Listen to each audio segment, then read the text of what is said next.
How many times have you tried to sell an idea and it didn't work?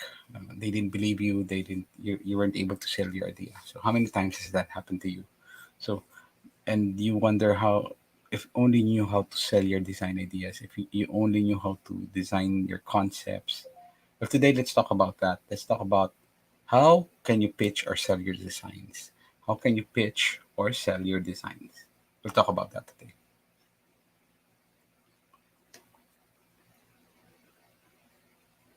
I'm Ellie. I am a customer experience head in a digital transformation office in a large conglomerate and the founder of a 5,000 member strong nonprofit design community based here in the Philippines. And today let's talk about selling, how to pitch, and how to sell your design ideas. When I was young, I had the same problem. After college, I did not know how to sell myself. I did not know how to sell my ideas, let alone design concepts. I did not know how to do that. So, one of the things that had helped me was when I started to listen to some audiobooks on selling, this particular process called the 5 step sales process. And what does it, and the process basically is to establish rapport, ask questions, find the need, link the value to your product or service, and then you close for the deal. This is a sales technique, is a common sales technique that you'll see, and a lot of salespeople use this sales technique, establishing rapport, asking questions, find the need, link the value need to your product or service, and then closing. So what I'd like to focus here um, is the part on establishing rapport, finding need linked to value, product, or service, and storytelling in particularly. How to tell the story of your design and how to why that works. Why does this work? Okay. So let's start with mirroring. Mirroring works. This is an article from Wall Street Journal back in 2016. And um, so what is mirroring is basically you're mirroring the conversation, your partner's gestures, expressions, posture, vocal pitch or tone, and can reflect rapport or desire to please. Okay, so when you're talking to, how does this look like? When you're talking to someone, you match their body movements, you match their language. If they talk fast, you talk fast. If they talk slow, you talk slow. Um, if they use certain words, you use the same words that they're using. And if their body language, you're matching their body language. Now, this is not a trick. Um, you really need to, before you actually start doing this, you need to have established some sort of relationship, initial working relationship with um, whoever you're selling to, or some sort of, if it's the first time you met that person, if it's a client meeting or a stakeholder meeting, first time, it's pretty neutral, so that's fine. It works more effectively if you started to establish a relationship with that person you're selling to. But one of the common practices now, the technique is mirroring, just to mirror what you're seeing from your who you're talking to. And the study shows that it works. Okay, there is science to this. There's some effect to this. Retail people who were told to mimic the nonverbal and verbal behavior of customers sold more products and left customers with a more positive opinion of the store, according to a 2011 study of 129 customers by French researchers. In another study published in 2008, the Journal of Experimental Social Psychology, 62 students were assigned to negotiate with other students. Those who mirrored others' postures and speech reached a settlement 67% of the time, while those who didn't reach a settlement 12.5% of the time. So mirroring can help. That's the first step. That's just the first step. You're just establishing rapport, and this is one of the techniques that you can use. For me, this I have used this technique when I started to sell. When you've started to mirror your technique, you just need to understand where can you find where can your business or service fit. And this is actually when I do customer journey mapping or persona and customer journey mapping, I can when I start to do that initially before I meet my customers, I have a pretty good idea when I interview them where I can find the need, where can I can find value in their business. So later on, we'll talk more about that in detail. Because when you do customer journey mapping, you'll find out the areas where they're encountering pain points, where are they finding difficulty, and you can identify this is potentially where I can make a value for this customer.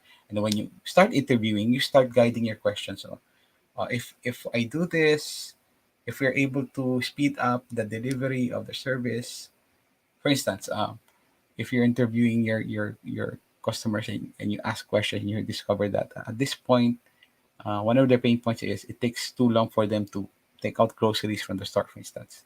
What if, so if that takes you like 30 minutes from this to this, if I trim that to 15, would that be of value? And that's linking the value to your need or service. Once you get to that point, um, there is there there's where you apply certain psychological principles, certain more psychological principles.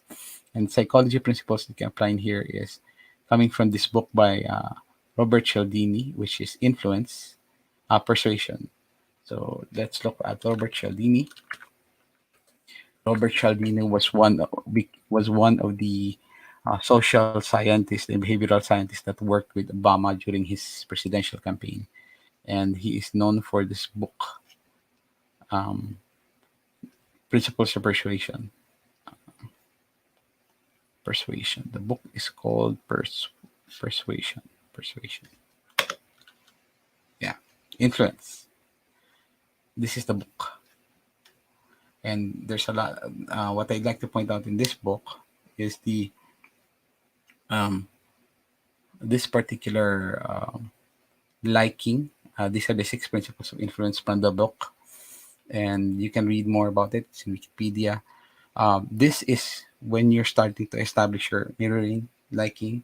But the other technique that works is social commitment and consistency, which applies here when you are asking them, if you are able to solve this problem, is this something of value to them? And they say yes. That you're getting them to commit to initial commitment by saying yes already to an idea or a potential solution to their problem.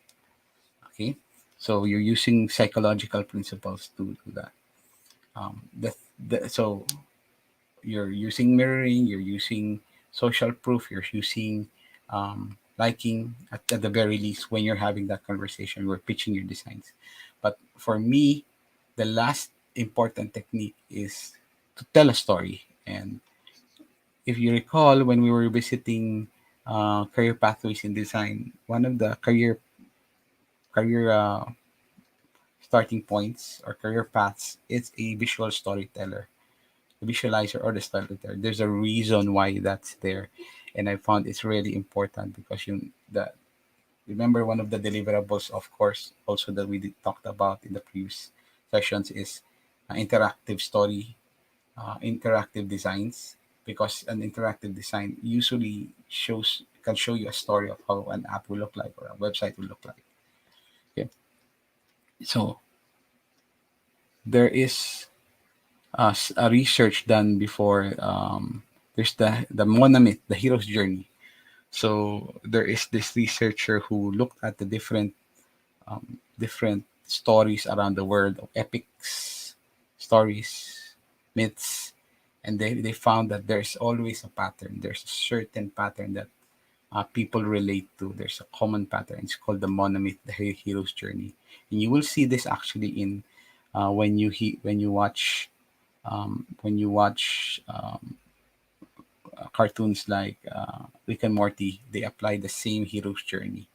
Um, so when you're selling your designs, try to make your your presentation follow the hero's journey format. So the hero's journey format apply this hero's journey format, and if you can make your stakeholder or client be the hero of that story, hero's journey format, it has a strong impact. So step sales technique. Take a look at this. For me, it has worked quite a bit. The idea is to use a lot of mirroring, use persuasion techniques like that you will see from the book Influence, which is liking, which is applied to mirroring, and getting them to commit, saying they agree that this can solve a problem if you get them to commit that, and then tell your story. So when you're designing, when you're presenting your design ideas, tell the story. What's the story of your design? See, and that works with interactive interactive prototypes. So that's why interactive prototypes, you're showing, not just telling. Sometimes you just keep quiet and just show the slides, show the screens. They will get it, especially if you designed it well. Then you just need to back it up with more data, with research, so that your story is much more complete when you're selling your design. We'll talk more about this in future episodes, and these are the books that I recommend you take a look at. And take a look at this article, and take a look at the Monomyth Hero's Journey. Knowing this can help you advance your career. This applying this to your design work can help you improve your selling of ideas of your designs. Okay, so we're in day 6 of our learning experience design sessions with me. This is something we're doing for hopefully the entire month of January. And if you found value in this, follow or visit le.cx and look at the entire series and watch it. Watch it on your time. Um, I do this early mornings around 6:30 to 7:30. Then you can watch it for the rest of the day. And then watch the entire series if you want at le.cx. Okay? Enjoy your day. See you guys next